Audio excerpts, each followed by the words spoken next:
toutes et à tous, j'espère que vous allez bien. Je suis ravie de vous retrouver aujourd'hui pour une nouvelle vidéo. Ça faisait longtemps, le temps passe extrêmement vite. J'avais beaucoup de projets ces derniers mois. Je suis aussi souvent en vadrouille, on va dire, dans le sens où avec mon mari, on vit l'été dans un bus scolaire, donc on est pas mal nomade et au final, ça fait que j'ai pas forcément toujours une connexion internet stable. Donc pour faire des vidéos, les charger, etc., c'est pas toujours facile. Voilà, maintenant que je suis un peu plus posée pour l'hiver, je vais avoir plus de temps pour développer le contenu vidéo et les articles sur mon site internet. Et puis je suis aussi pas mal prise par toutes les prestations, les accompagnements que je propose en individuel et puis les ateliers de groupe, etc. Donc voilà, ça fait beaucoup d'activités et puis je suis ravie de pouvoir reprendre des vidéos enfin. Ça faisait longtemps que j'avais envie d'en tourner, donc c'est parti, on va recommencer aujourd'hui avec un nouveau sujet. Comme vous le savez, je travaille toujours en collaboration avec mes guides et on travaille ensemble sur différents sujets, donc ça prend le temps aussi de préparer les sujets, de les écrire, etc. et puis de vous donner des informations les plus justes possibles, en tout cas de mon point de vue et de celui de mes guides. Après évidemment, ne prenez toujours que ce qui résonne en vous, il n'y a pas qu'une seule vérité, on a tous nos propres vérités en fonction de nos croyances et puis du stade d'évolution dans lequel on est. Donc si ça résonne pour vous, c'est correct et prenez ce qu'il y a à prendre, et si ça résonne pas, c'est que voilà, c'est pas... Mettez tout ça de côté et puis peut-être que ça résonnera à un autre moment ou pas du tout, mais ça, peu importe. Aujourd'hui, j'avais envie d'aborder un sujet dont on parle beaucoup en ce moment, et je trouve qu'il y a parfois beaucoup d'amalgames ou des mélanges ou des incompréhensions par rapport à ce sujet. Donc c'est le sujet des âmes jumelles. J'ai fait justement un atelier sur ce sujet pour expliquer un petit peu plus cette relation d'âme, ce parcours également qui est spécifique aux âmes jumelles et aux flammes jumelles parce que c'est la même chose. Et j'ai également aussi un e-book sur mon site internet, sur ma boutique, qui explique un petit peu plus cette relation particulière. Mais je voulais quand même aujourd'hui faire une vidéo pour en parler un petit peu plus, expliquer... répondre un petit peu aux questionnements et peut-être aux incompréhensions qui peuvent avoir lieu par rapport à cette relation.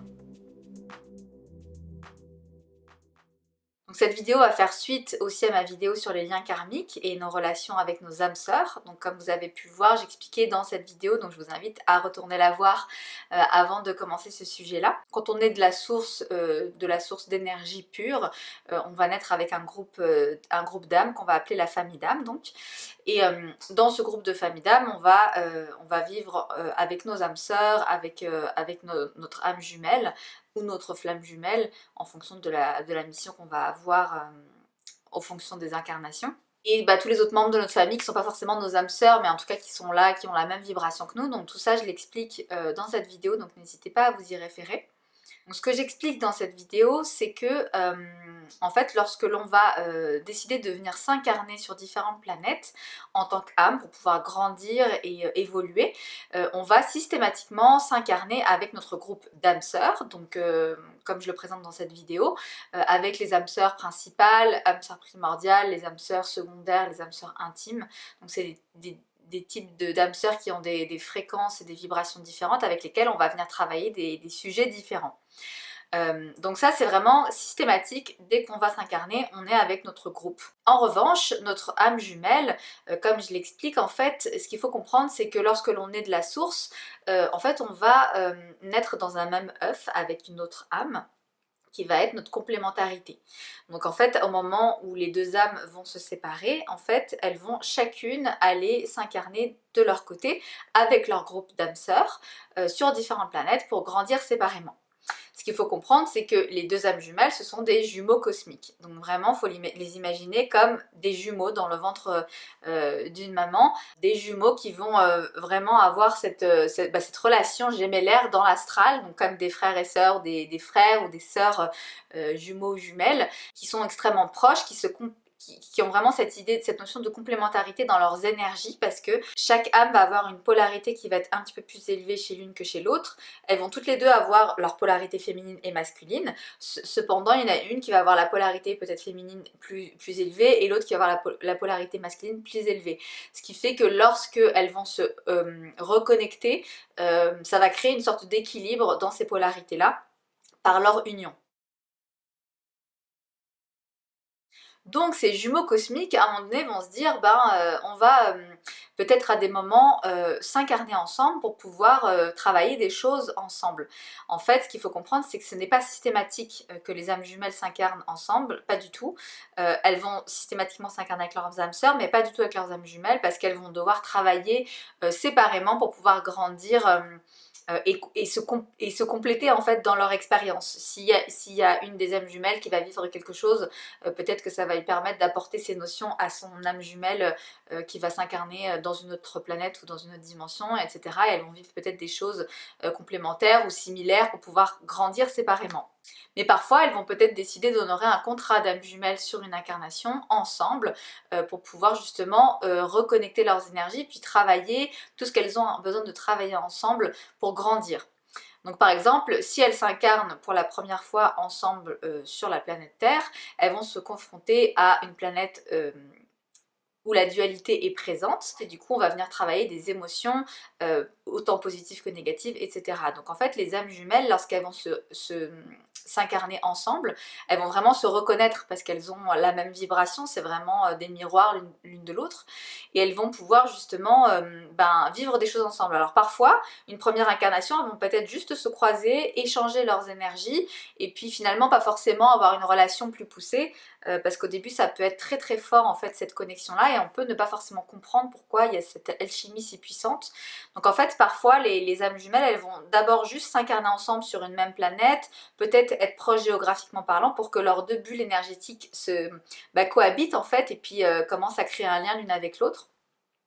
Et peut-être qu'au fur et à mesure des incarnations, elles vont se dire, là, on est prête, énergétiquement parlant, à peut-être se rencontrer, et puis à vivre une première relation ensemble. Donc en fait, les âmes jumelles, ce ne sont pas forcément des couples, ça peut être en fait des frères et sœurs, ça peut être des membres d'une même famille, ça peut être donc deux hommes, deux femmes, un homme, une femme. En fait, il n'y a pas de généralité, c'est vraiment deux âmes qui vont se comprendre tout de suite et se reconnaître lorsqu'elles vont se découvrir, en tout cas sur une planète. Elles vont sentir qu'il y a une énorme connexion entre elles. Donc, parfois elles peuvent avoir un grand écart d'âge, comme pas du tout.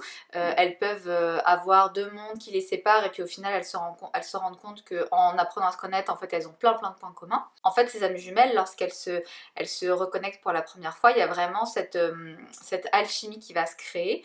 Donc en fait, à travers un simple regard, elles vont se reconnaître, il va y avoir vraiment une connexion au niveau du chakra du cœur, donc le chakra de l'amour inconditionnel, et le chakra du troisième œil en fait, qui est donc c'est vraiment plus une relation, on va dire, plus spirituelle, intuitive, et qui est connectée par leur lien justement astral, plus que forcément une relation d'amour comme on peut l'entendre ici sur Terre dans le côté relation de couple. Justement, à ne pas confondre avec une relation avec une âme sœur principale, comme j'explique dans la vidéo sur les liens karmiques, où là il va y avoir vraiment une connexion au niveau du chakra du cœur aussi, donc l'amour inconditionnel, et du chakra sacré, qui est donc le chakra du plaisir, aussi de la relation charnelle, de la sexualité, etc.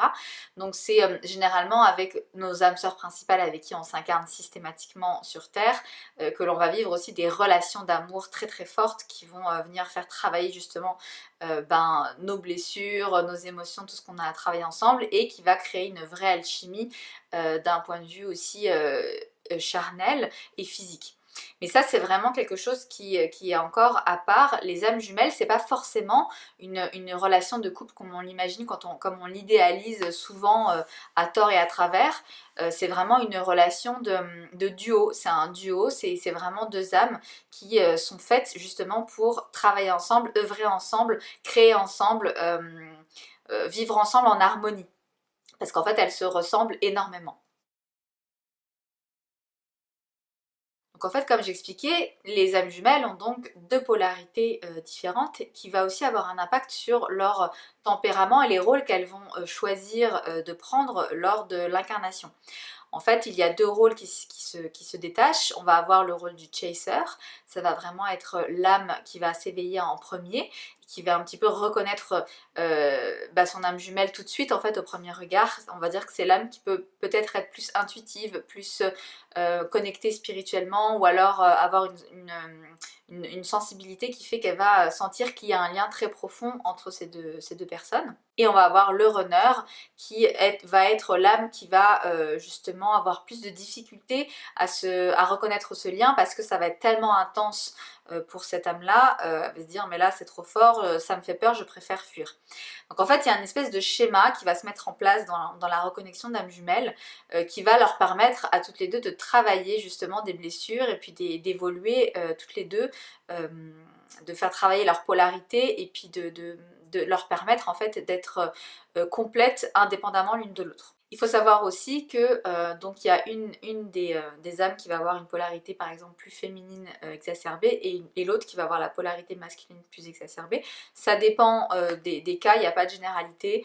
L'homme peut avoir la polarité féminine plus grande et vice versa.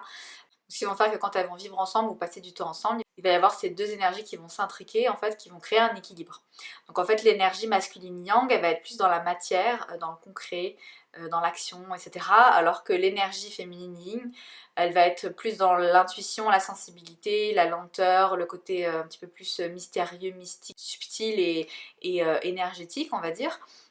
Donc en fait, ça va vraiment créer deux types de personnalités qui vont vraiment pouvoir s'équilibrer et s'apporter énormément à l'une et à l'autre. Donc en fait, lorsque les deux âmes se rencontrent, cette complémentarité au niveau des énergies va créer en fait une sorte d'évidence de en fait je suis juste trop bien avec l'autre. C'est des relations qui sont extrêmement fluides, extrêmement faciles. La présence de l'autre va apporter une sorte de paix, de sérénité intérieure parce qu'on va vraiment se sentir à l'aise avec l'autre. C'est-à-dire qu'on n'a pas forcément besoin de parler avec l'autre pour le comprendre. Et du coup, ça va vraiment créer des relations extrêmement harmonieuses dans le sens où vraiment tout est fluide. On a vraiment les mêmes goûts, les mêmes envies, les mêmes valeurs dans la vie. On va même parfois se ressembler aussi beaucoup physiquement et de plus en plus au fur et à mesure que l'on va se fréquenter. Donc on peut avoir des mimiques similaires, etc. Et puis ça peut créer justement, recréer ce lien de gémellité originel. Puis il arrive aussi parfois dans les relations d'âmes jumelles quand il y a une attirance aussi d'un point de vue du couple.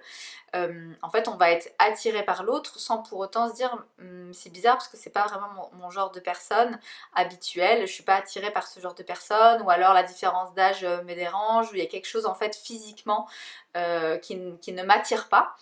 Cependant, la connexion, comme je disais, elle n'est pas physique, elle est vraiment spirituelle. Donc c'est pour ça qu'en fait, au début, on va être charmé, attiré en se disant mais c'est bizarre parce qu'en fait, je comprends pas trop pourquoi on est attiré.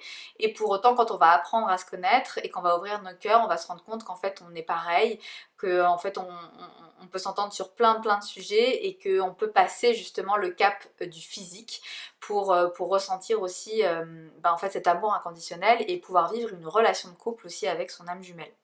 C'est ce qui différencie aussi les relations avec les âmes sœurs principales où là il va y avoir vraiment une attirance physique plus que spirituelle parce que là c'est vraiment les deux chakras sacrés qui s'ouvrent et du coup il y a cette attraction physique, on a envie de se toucher, de se sentir, etc. Ce qui diffère en fait avec la relation d'âme jumelle où oui on a envie d'être proche de l'autre parce qu'en fait c'est notre alter ego, c'est vraiment on a envie d'être proche, on a envie de passer du temps avec notre âme jumelle, mais c'est vraiment différent dans l'approche en tout cas au niveau déjà des connexions des chakras. Donc là les deux âmes jumelles, qu'elles soient meilleures amies, qu'elles soient frères et sœurs, qu'elles soient en couple ou peu importe en fait la relation qu'elles ont dans l'incarnation, elles vont vraiment avoir une phase au début où lorsqu'elles vont se connecter ensemble, ça va vraiment être hyper fluide. Donc c'est hyper agréable, on s'entend bien, c'est génial, il y a vraiment cette évidence qui se met en place. Mais il va y avoir aussi une période où, comme les deux âmes se ressemblent beaucoup, elles ont parfois les mêmes blessures à travailler, elles vont se faire miroir l'une de l'autre par rapport à ce qu'elles ont, elles, à travailler. Et ça fait que ça peut devenir un peu compliqué à un moment donné parce que l'une peut avoir peur d'être abandonnée par l'autre et puis avoir des réactions exagérées dans le couple, même de jalousie ou des choses excessives. Ça peut être l'autre qui va pas forcément comprendre l'amour inconditionnel de l'autre et qui va en avoir peur parce qu'elle a peut-être des blessures à travailler sur ce sujet justement, qui va peut-être préférer fuir en fait, fuir la relation plutôt que de vivre cette intensité, de peur d'être abandonné ou de souffrir, etc. En fait, il va y avoir vraiment une période justement où toutes ces émotions importantes qu'on est supposé tous venir vivre en incarnation pour grandir, ça va faire une sorte de confrontation assez violente et puis à un moment donné, si les deux âmes n'arrivent pas à être dans justement l'amour inconditionnel dans le cœur et être dans la compassion par rapport à l'autre et dans la compréhension de ses blessures, en fait quand on est un petit peu trop dans le mental, ce qui est le cas quand on s'incarne sur des planètes comme la Terre, ben on va avoir du mal justement à gérer la relation et puis il va y avoir forcément une séparation qui va être bénéfique pour les deux âmes dans un second temps. Mais c'est vrai qu'au début, ça peut être difficile parce que le runner va donc s'enfuir et abandonner le chaser qui, lui, ne va pas comprendre pourquoi l'autre fuit. Et du coup, ça va créer une période pour le chaser qui va être extrêmement douloureuse parce que l'âme, elle va devoir travailler sa blessure d'abandon profonde et puis devoir apprendre à se reconstruire seule, séparée de son jumeau. Pendant ce temps, le runner, lui, va essayer justement de se détacher de cette relation pour pouvoir grandir aussi de son côté, peut-être reconstruire sa vie avec quelqu'un ou alors vraiment couper les relations le plus possible parce qu'il y a quelque chose qui est trop fort et qui le bouscule en fait dans son être profond. Alors ce qu'il faut comprendre, c'est que les âmes jumelles, leur lien, une fois qu'il est là, il peut jamais se défaire totalement. Donc en fait, si on doit se reconnecter avec son âme jumelle, ça se fera forcément à un moment donné quand les deux âmes seront prêtes. Mais pour ça, il faut passer par une étape qui peut être plus ou moins longue en fonction des différentes âmes jumelles, dans laquelle elles doivent justement se reconstruire, réapprendre à s'aimer en fait indépendamment de l'autre et de ne plus être dans cette dépendance affective ou dans cette dépendance de l'autre parce qu'en fait, oui, la relation d'âme jumelle c'est une parfaite complétude et ça peut créer de magnifiques choses, mais avant de pouvoir le faire, il faut que les deux âmes soient déjà complètes séparément. Donc en fait, cette première séparation va permettre ça aux deux âmes justement de travailler de leur côté, d'évoluer, de grandir, de s'émanciper et puis de trouver une harmonie, une paix en fait seule. Donc généralement dans cette phase de séparation, une fois que l'âme abandonnée va sortir un petit peu de cette phase très sombre qu'on appelle aussi la nuit noire de l'âme, dans laquelle elle va vraiment peut-être aller toucher le fond, mais pour mieux remonter. L'idée c'est que plus cette âme va travailler sur elle et puis retrouver en fait sa lumière, retrouver sa mission, se reconnecter à son âme et puis vraiment essayer de développer sa vie indépendamment, plus elle va aider par effet de résonance son âme jumelle qui est donc elle dans sa construction de son côté, qui n'est pas forcément consciente en fait qu'elle travaille sur elle, mais ça va se faire de manière subtile parce que vraiment les deux âmes jumelles sont connectées d'un point de vue subtil, le lien il est toujours présent. Ce qui va faire que le travail qu'une âme va faire de son côté, ça va avoir un impact sur l'autre et ça va l'aider. Donc par exemple, souvent dans ces phases-là, il va y avoir au niveau de l'âme abandonnée, donc le chaser, il va y avoir une phase d'éveil spirituel souvent, c'est souvent le cas, dans laquelle cette âme elle va se rendre compte en fait de plein de choses par rapport à elle, par rapport à ce lien, etc. Et cette phase d'éveil va permettre aussi à l'autre de s'éveiller aussi de manière indirecte et ça va pouvoir créer justement cette harmonie, même séparée. Donc cette phase de séparation, elle peut vraiment durer quelques mois, quelques années, parfois plusieurs vies, ça dépend en fait du chemin qu'elles vont devoir parcourir l'une et l'autre pour pouvoir être prêtes à se reconnecter. Ce qu'il faut savoir, c'est que pour que deux âmes jumelles finalement se reconnectent, que ce soit dans une relation, dans une mission commune ou alors à distance mais à travers ce qu'elles vont œuvrer, en fait il faut que les deux soient prête d'un point de vue émotionnel, d'un point de vue subtil, au niveau des énergies, au niveau vibratoire, justement, à pouvoir en fait, justement, recréer cette reconnexion finale. Donc en fait, en fonction des différentes âmes, donc comme je dis, ça prend du temps, ça dépend en fait de chaque situation. Plus on est aussi éveillé, plus on est conscient du lien, plus on travaille sur soi et qu'on se libère de ces bagages émotionnels et de toutes ces blessures, de tout ce qu'on avait besoin de nettoyer karmiquement parlant, etc. Plus ça va être rapide en fait, la reconnexion. Pour certains, ça va prendre plus de temps. Moi en l'occurrence avec mon âme jumelle, ça a pris plusieurs vies de séparation. En tout cas, une vie au moins de séparation parce qu'on n'était pas prêt dans cette vie passée à se reconnecter. Il y avait du travail encore à faire et maintenant qu'on s'est reconnecté dans cette vie, en fait on a vraiment fait ce travail d'épuration et qu'on était prêt en fait à vivre notre mission commune. Ce n'est qu'une fois que chaque âme est vraiment complète séparément, qu'elle est heureuse dans sa vie, qu'elle est indépendante et qu'elle est pleinement accomplie en fait, ou du moins qu'elle est en chemin pour et que le travail, il y a un gros travail qui a été fait, du coup les deux âmes vont progressivement se rapprocher pour pouvoir justement recommencer à reconnecter leur bulle énergétique. Donc parfois en fait il va y avoir un rapprochement géographique des deux âmes, donc le runner va se rapprocher du chaser même de manière inconsciente, peut-être déménager dans la même ville, etc. Et du coup ça va faire que les deux bulles énergétiques vont commencer justement à recréer des liens progressifs pour que ça puisse se reconnecter avec harmonie. Parfois il faut un petit peu de temps avant que ces deux âmes soient prêtes peut-être à vivre leur mission commune.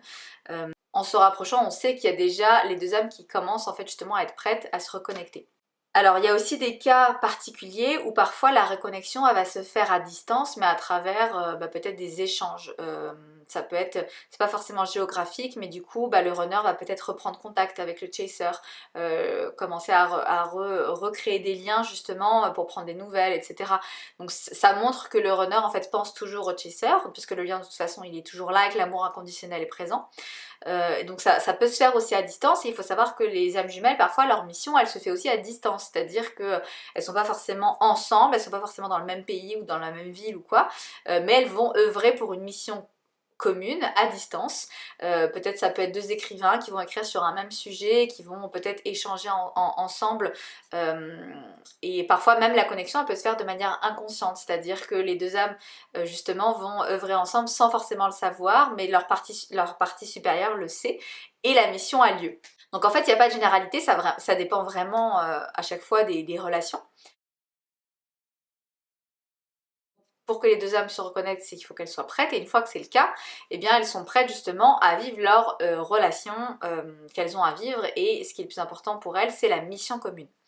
Donc c'est pour ça que j'explique que c'est pas forcément des relations de couple, c'est pas forcément des relations amoureuses, mais c'est vraiment des relations de duo dans lesquelles elles vont se compléter, elles vont vraiment œuvrer ensemble pour aider justement à l'ascension planétaire et à l'éveil des consciences de l'humanité. Donc en fait, il faut comprendre qu'il y a aussi beaucoup d'âmes jumelles incarnées à l'heure actuelle sur Terre, parce qu'on vit une phase de transition justement au niveau planétaire qui fait qu'on a besoin d'avoir un éveil assez global des consciences pour pouvoir aider la planète à ascensionner et l'humanité aussi à se libérer de certaines croyances et puis d'une oppression qu'elle a subie depuis des millénaires. Donc on est dans cette phase de transition, c'est pour ça qu'il y a beaucoup d'âmes jumelles incarnées à l'heure actuelle pour œuvrer ensemble, ce qui fait qu'en fait lorsque les deux âmes jumelles se reconnectent, il va vraiment y avoir comme une espèce d'explosion énergétique qui va être extrêmement bénéfique justement pour l'augmentation vibratoire de la Terre et de l'humanité. Donc en fait dès qu'elles sont connectées, qu'elles sont ensemble, c'est pour ça qu'aussi elles ressentent ça dans tout leur corps, c'est qu'en fait il y a cette bulle énergétique qui est extrêmement puissante et qui fait qu'elles-mêmes elles augmentent en vibration dès qu'elles sont ensemble, et elles le font avec toutes les personnes autour d'elles. Donc ça va vraiment se manifester à l'échelle de la Terre, mais ça va aussi se manifester dans l'astral et dans le subtil. Lorsque les deux âmes jumelles sont connectées sur Terre, ça va avoir un impact sur le cosmos également, et donc ça va aider à la vibration des autres planètes, et vraiment il y a un impact beaucoup plus grand aussi dans le subtil autant que dans la matière. Donc une fois que les deux âmes jumelles sont reconnectées, elles vont pouvoir donc œuvrer ensemble. Donc en fait ça peut se traduire de toutes les manières possibles. Ça peut être à travers un même métier commun, ça peut être des thérapeutes qui œuvrent ensemble pour faire des soins énergétiques, ça peut être des accompagnants spirituels. Ça peut être des artistes, des peintres, des écrivains justement. En fait, il y a vraiment toutes sortes de manières d'aider les consciences à s'éveiller, et ça passe pas forcément que dans le côté spirituel, ça peut être vraiment des métiers de cœur en fait, où les deux âmes vont œuvrer ensemble. Ça peut être dans l'éducation, l'enseignement, dans la cuisine, en fait, peu importe, tant que ça fait vibrer le cœur et que ça permet en fait d'un point de vue énergétique d'aider des personnes à peut-être augmenter en vibration et puis à s'éveiller à un moment donné. Donc en fait, elles ont vraiment cette mission qui va se détacher et qu'elles vont accepter de vivre pleinement. justement en mêlant leur savoir-faire à chacune, et ça va créer vraiment une belle fusion, une belle harmonie. Elles vont pouvoir travailler ensemble facilement. C'est pour ça aussi que les relations d'âmes jumelles sont très fluides, parce que du coup comme elles sont pareilles sur plein de points, ben, vivre ensemble c'est facile, du coup travailler ensemble c'est facile, et c'est souvent aussi parfois des couples qui vivent et travaillent ensemble avec harmonie, ce qui peut être difficile pour certains autres couples. Donc c'est comme ça aussi qu'on reconnaît les relations d'âmes jumelles. Alors je voulais juste préciser une petite différence avec le terme de flamme jumelle. Je vais pas m'étaler dans cette vidéo parce que j'en parle sur justement mon e-book en question et dans l'atelier en question sur les âmes jumelles. Mais en fait, ce que m'ont expliqué mes guides, c'est que les flammes jumelles, la différence qu'elles ont avec les âmes jumelles, c'est le même principe pour tout ce que je vous ai raconté depuis le début, c'est la même chose. Sauf qu'en fait, ici, ça va être systématiquement, elles vont systématiquement s'incarner dans un corps féminin et un corps masculin. Parce que là, il va y avoir besoin justement de cette connexion au niveau des corps physiques pour pouvoir en fait créer la vie et des enfants qui vont porter une certaine vibration christique. Donc ça c'est une mission, en fait ce qui va différencier les âmes jumelles des flammes jumelles, c'est leur mission au final qui va être différente. Mais sinon, pour le reste, c'est exactement pareil. Il faut savoir juste que les flammes jumelles sont beaucoup moins incarnées sur Terre que les âmes jumelles. Il y en a très peu. Euh, et en fait, leur mission justement, c'est d'apporter cette nouvelle génération d'enfants qui vont porter une vibration très élevée pour l'ascension et la nouvelle Terre qui est en train de se créer. Mais au final, elles sont peu incarnées, et il y a vraiment beaucoup plus d'âmes jumelles qui sont présentes, même si elles font des enfants ensemble. C'est juste que ce sont des enfants qui n'ont pas forcément cette vibration spécifique là. Mais en tout cas, voilà, c'était pour éclaircir un petit peu plus le sujet entre la différence entre les âmes et les flammes, parce qu'il y a beaucoup d'amalgames qui sont faits autour de ça, et il ne faut pas en fait se focaliser sur des termes et des cases, parce que là encore, quand on veut absolument savoir est-ce que c'est mon âme jumelle, est-ce que c'est ma flamme jumelle, en fait l'idée on s'en fout. La mission, l'idée c'est pas de la demander en fait, parce que par exemple les guides nous diront jamais vous êtes âme jumelle et vous êtes flamme jumelle, parce que du coup on va rentrer dans le mental et on va se focaliser sur quelque chose qui en fait va nous détourner de notre mission. En fait, peu importe de savoir quelle est la mission, on va le savoir au fur et à mesure qu'on va vivre notre relation avec notre âme jumelle, et puis ça se fera quoi qu'il arrive, on n'a pas besoin d'en être conscient. Donc c'est pour ça que mettre des cases et de dire moi je suis âme jumelle, moi je suis flamme jumelle, en fait ça n'apporte rien, ça fait que nourrir l'ego. Donc en soi il faut juste se dire que les âmes jumelles, elles ont ce rôle-là, cette mission qu'elles se sont données dans l'incarnation, que toutes n'ont pas choisi de vivre, hein, parce que il y a au final plein de personnes qui n'ont pas leur âme jumelle incarnée en même temps. Souvent leur âme jumelle fait partie de leur guide, donc en fait il y a toujours ce lien qui est présent, mais qui les guide justement de l'astral. Donc en fait c'est ça, il faut arrêter de se dire qu'on a systématiquement une âme jumelle quelque part qui nous attend et que c'est la relation d'amour parfaite. En fait ça fonctionne pas du tout comme ça. On n'a pas tous une âme jumelle incarnée sur Terre, et il ne faut pas se leurrer et passer à côté des relations qu'on peut vivre avec nos âmes sœurs qui sont extrêmement puissantes, tout aussi puissantes en fait que les relations d'âmes jumelles, parce que justement à force de vouloir absolument attendre son âme jumelle, en fait on va passer à côté de ses âmes sœurs intimes, principales, etc. Et en fait on va passer à côté de son incarnation aussi. Donc en fait, il y a vraiment ça à comprendre. On n'a pas tous choisi de vivre cette relation d'âme jumelle parce qu'elle n'est pas facile. C'est une relation qui demande quand même beaucoup de travail, de prendre sur soi. C'est généralement des reconnexions qui font qu'il y a des missions en fait qui sont quand même assez importantes. Donc c'est souvent, il y a beaucoup de travail à donner, il y a beaucoup d'investissement à mettre en place, qui n'est pas forcément le cas pour tout le monde. Donc en fait quand on décide de le vivre, il faut l'accueillir, le vivre pleinement, et puis c'est correct, mais à un moment donné, l'âme jumelle c'est pas une fin en soi, il faut sortir vraiment du côté c'est la relation de couple parfaite que j'attends, mon prince charmant, tout ça. Non, tout ça c'est faux, c'est complètement erroné. Il faut arrêter de se focaliser là-dessus parce que ça crée des malaises, des troubles et puis des dépressions qui n'ont pas lieu d'être. On fait également des missions communes avec des âmes sœurs, c'est juste que c'est différent, que ça porte pas forcément la même vibration, et que les reconnexions d'âmes jumelles, en fait, ça va vibrer un peu plus parce que justement c'est la même âme en fait qui va œuvrer ensemble, donc ça va avoir un effet peut-être plus rapide sur l'éveil des consciences que d'autres collaborations entre âmes sœurs, mais en soi le travail est le même. La relation d'âme jumelle n'est pas mieux ou plus bénéfique qu'une relation d'âme sœur, c'est exactement pareil, il n'y a pas de hiérarchie. Donc il faut vraiment comprendre ça et arrêter de mettre cette relation sur un piédestal parce qu'en fait c'est pas le cas, c'est une relation comme une autre, c'est juste un parcours différent qu'on a choisi de vivre qui n'est pas mieux ou moins bien qu'une relation karmique avec une âme sœur, etc. Alors généralement, quand deux âmes jumelles vont s'incarner pour la reconnexion finale sur une planète, donc par exemple sur Terre, ça indique la fin d'un cycle d'incarnation sur cette planète en tout cas. C'est-à-dire qu'elles ont rempli le contrat, qu'elles ne sont pas forcément obligées de se réincarner sur cette planète et qu'elles peuvent aller s'incarner ailleurs dans des vibrations plus élevées. Parce qu'elles ont vraiment fait un travail sur elles, les âmes sont prêtes à passer à une vibration supérieure et comme les âmes se sont aussi éveillées à leur mission pendant cette incarnation, elles n'ont pas forcément besoin de venir se réincarner sur cette planète. Donc généralement ça peut indiquer la fin d'un cycle d'incarnation, en tout cas sur la planète en question, hein. Les âmes vont continuer de s'incarner ailleurs dans des vibrations plus élevées, mais elles peuvent aussi très bien se dire oh bah finalement je vais revenir m'incarner sur Terre parce que j'aimerais bien me faire une petite incarnation un peu tranquille sur une petite plage à profiter de la vie et de la matière. Ce qu'on ne peut pas forcément faire partout sur toutes les autres planètes parce que les densités de matière sont différentes. Il y a des planètes où il n'y a pas de densité, donc c'est beaucoup plus subtil. Et c'est vrai que parfois, pourquoi on aime beaucoup s'incarner sur Terre, c'est justement parce qu'on aime se connecter à la matière, au sens les toucher, le goût, l'odorat, la vue, etc. Manger, marcher, tout ça, c'est des sensations qu'on n'a pas d'un point de vue astral.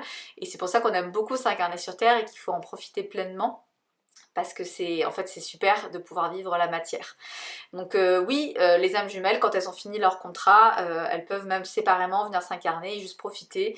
Il n'y a pas de règle en tout cas, mais c'est sûr que ça peut indiquer la fin d'un cycle parce qu'elles sont arrivées au bout du contrat qu'elles avaient prévu.